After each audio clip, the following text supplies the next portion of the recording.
ఈ వీడియోలో మనం ఘాతాంక న్యాయాలను మరికొంచెం ప్రాక్టీస్ చేద్దాం. ముఖ్యంగా ఘాతాంకాలు పూర్ణ సంఖ్యలు అయినప్పుడు. మొదటగా గుణకారంతో ఉన్న ఉదాహరణ చూద్దాం. 4⁻³ ఇంటూ 4⁵. 4 యొక్క -3వ ఘాతము ఇంటూ 4 యొక్క 5వ ఘాతం ఎంత? ఇక్కడ రెండు పదాల్లో భూమి ఒకే విధంగా ఉంది, అది 4. ఇలా భూములు సమానంగా ఉండి పదాలు గుణించబడితే భూమి 4ని అలాగే ఉంచి ఘాతాంకాలను కలపాలి. a⁻m ఇంటూ a⁻n a⁻m+ అనే ఘాతాంక న్యాయాన్ని మనం ముందు వీడియోలో నేర్చుకున్నాం. కాబట్టి 4⁻³ ఇంటూ 4⁵ 4 ఘాతాంకాలను కలిపితే -3 + 5. -3 + 5 అంటే 5 నుంచి 3 తీసివేస్తే 2, కాబట్టి ఇది 4⁻² అవుతుంది. 4 యొక్క 2వ ఘాతం. ఇది సరళమైన ఘాతాంక న్యాయం. ఇది ఎందుకు సరిగ్గా ఉందో అని అర్థం చేసుకోవడానికి మరొక విధంగా పరిశీలిద్దాం. ఘాతాంక న్యాయం a⁻m = 1/a⁻mని మనం ఇక్కడ ఉపయోగిస్తే 4 యొక్క ఘాతం -3 అని ఉంది. ఇది మనకి ఏమవుతుంది? 1/4 యొక్క ఘాతం 3గా అవుతుంది. 1/4³ ఇంటూ 4 యొక్క ఘాతం 5గా రాసుకుంటాం. ఇప్పుడు దీన్ని సరళీకరిద్దాం. ఇక్కడ మొదటి పదంలో 4 యొక్క ఘాతం 3 అని ఉంది, అంటే 4ను 3 సార్లు గుణించాలి అని అర్థం. కాబట్టి 1/4 ఇంటూ 4 ఇంటూ 4. అలాగే రెండవ పదం 4 యొక్క 5వ ఘాతం అని ఉంది, అంటే 4ను 5 సార్లు గుణించాలి అని అర్థం. ఇప్పుడు గుణకారం చేస్తే లవంలో 5 4లు, హారంలో 3 4లు ఉన్నాయి. దీన్ని సరళీకరిస్తే పైన ఉన్న 3 4లు కింద ఉన్న 3 4లతో క్యాన్సిల్ అవుతాయి. మిగిలేది 2 4లు, అంటే 4⁻². 4 యొక్క 2వ ఘాతము. ఇది మనం ముందు చేసిన పద్ధతికి వచ్చిన జవాబుతో సమానంగా ఉంది, 4⁻². ఇప్పుడు చరరాశులతో కూడిన గుణకారానికి మరొక ఉదాహరణ చూద్దాం. a⁻⁻4 into a⁻². a యొక్క -4వ ఘాతము ఇంటూ a యొక్క 2వ ఘాతము ఎంత? ఇక్కడ కూడా భూమి అనేది ఒకే విధంగా ఉంది, అది a. కాబట్టి మనం ఏం చేయాలి? అంతకుముందు చేసిన విధంగానే ఘాతాంకాలను కలపాలి. ఘాతాంకాలు -4ని 2ను కలిపితే a⁻⁻4 + 2. -4 + 2 అంటే -2, కాబట్టి a⁻². a యొక్క -2వ ఘాతం.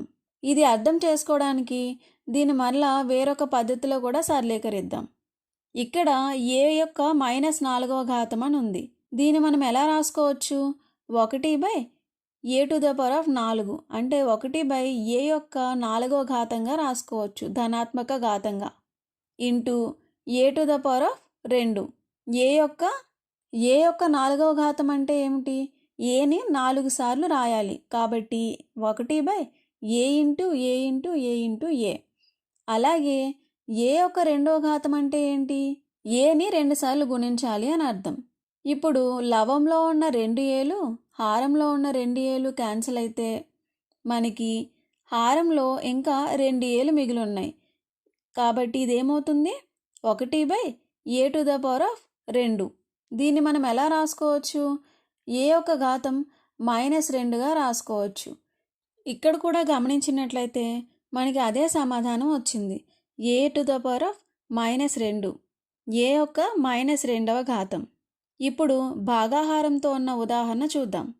12⁻⁻7 /12⁻⁻5 విలువ ఎంత? ఇక్కడ భాగాహారంలో ఉన్నాయి మరియు భూములు 2 ఒకే విధంగా ఉన్నాయి. ఇక్కడ ఏముంది? 12. ఇలా భాగాహారంలో ఉండి భూములు సమానంగా ఉంటే మనం ఏం చేయాలి? ఘాతాంకాలను తీసివేయాలి. అదే ఇక్కడ ఉన్న ఘాతాంక న్యాయం. a⁻m /a⁻n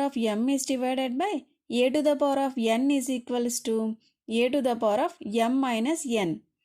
దీని ప్రకారం ఇక్కడ మనకి భూమి ఒకే విధంగా ఉంది కాబట్టి 12ని అలాగే ఉంచుతాం. ఇంకా ఘాతాంకాలు ఏమున్నాయి? -7 -5. ఇక్కడ భాగాహారం కాబట్టి ఘాతాంకాలను మైనస్ చేయాలి. అప్పుడు ఏమవుతుంది? 12⁻⁻7 -5గా అవుతుంది. దీన్ని సరళీకరిస్తే ఘాతాంకాలు -7 -5 అంటే ఏంటి? మైనస్ ఇంటూ మైనస్ ప్లస్ కాబట్టి ఈజ్ ఈక్వల్స్ టు 12⁻⁻7 ప్లస్ 5గా వచ్చింది. -7 plus 5 is equals to -7 plus 5 అంటే -2 కాబట్టి 12⁻². దీన్ని గుణకారంగా మార్చి కూడా మనం చేయవచ్చు. అది ఎలాగో ఇప్పుడు ఒకసారి చూద్దాం. లవంలో ఉన్న సంఖ్య 12⁻⁻7ని అదే విధంగా తీసుకుంటాం. ఇప్పుడు హారంలో ఉన్న 12⁻5 తీసుకుంటే ఇది 1/12⁻5 రూపంలో ఉంది. దీన్ని గుణకారంగా రాసినప్పుడు ఏమవుతుంది? హారంలో ఉన్న పదం యొక్క రుణాత్మక ఘాతాంకం ధనాత్మకంగా మారుతుంది. అంటే 12⁻+5గా అవుతుంది. ఇక్కడ పదాలను చూసినట్లయితే ఇవి రెండూ కూడా మనకి గుణకారంలో ఉన్నాయి మరియు భూములు ఒకే విధంగా ఉన్నాయి 12. కాబట్టి ఇక్కడ ఏం చేయాలి? ఇంతకుముందు చేసిన విధంగానే ఘాతాంకాలను కలపాలి. Is equals to 12⁻7 plus 5. -7 plus 5 అంటే -2 కాబట్టి ఈజ్ ఈక్వల్స్ టు 12⁻2. ఇక్కడ ఈ రెండు విలువలు సమానంగా వచ్చాయి. ఇప్పుడు చరరాశులతో కూడిన భాగాహార ఉదాహరణ చూద్దాం. x⁻⁻20 is divided by x⁻5. x యొక్క -20వ ఘాతము ఈజ్ డివైడెడ్ బై x యొక్క 5వ ఘాతం విలువ ఎంత? దీన్ని కూడా గుణకారంగా మార్చి సాధిద్దాం. ఇందుకోసం హారంలో ఉన్న x⁻5ని మనం గుణకారంగా మార్చుదాం. కాబట్టి లవంలో ఉన్న x⁻20 అలాగే ఉంటుంది. ఇక్కడ 1/x⁻5 అనేది భాగించబడుతుంది కాబట్టి మనం గుణించినప్పుడు ఇక్కడ ఉన్న ధనాత్మక ఘాతాంకం అనేది రుణాత్మకంగా మారి x⁻5గా అవుతుంది. ఇక్కడ భూమి సమానంగా ఉంది, ఘాతాంకాలు కలపాలి కాబట్టి is equals to x⁻20 plus -5 is equals to x⁻20 plus into minus అంటే -5. -20 ప్లస్ -5 ఈజ్ ఈక్వల్స్ టు ఎంత అవుతుంది? 20 ప్లస్ 5 అంటే 25. రెండింటికి మైనస్ గుర్తుంది కాబట్టి -25 ఈజ్ ఈక్వల్స్ టు x⁻25. ఇదే మనకు కావాల్సిన తుది ఫలితం. మనం ఏం నేర్చుకున్నాం? ఘాతాంక న్యాయాలను పూర్ణ సంఖ్యల ఘాతాంకాలతో ఉపయోగించడం. ఒకే భూమి ఉన్న పదాలను గుణించేటప్పుడు భూమిని అలాగే ఉంచి ఘాతాంకాలను కలపాలి. అలాగే ఒకే భూమి ఉన్న పదాలను భాగించేటప్పుడు భూమిని అలాగే ఉంచి ఘాతాంకాలను తీసివేయాలి. సంఖ్యలతో పాటు చరరాశులు x వంటి వాటితో కూడా ఈ ఘాతాంక న్యాయాలు అదే విధంగా వర్తిస్తాయని నేర్చుకున్నాం. అలాగే భాగాహారాన్ని అవసరమైతే గుణకార రూపంలో మార్చి కూడా సమస్యలను సులభంగా పరిష్కరించవచ్చని తెలుసుకున్నాం.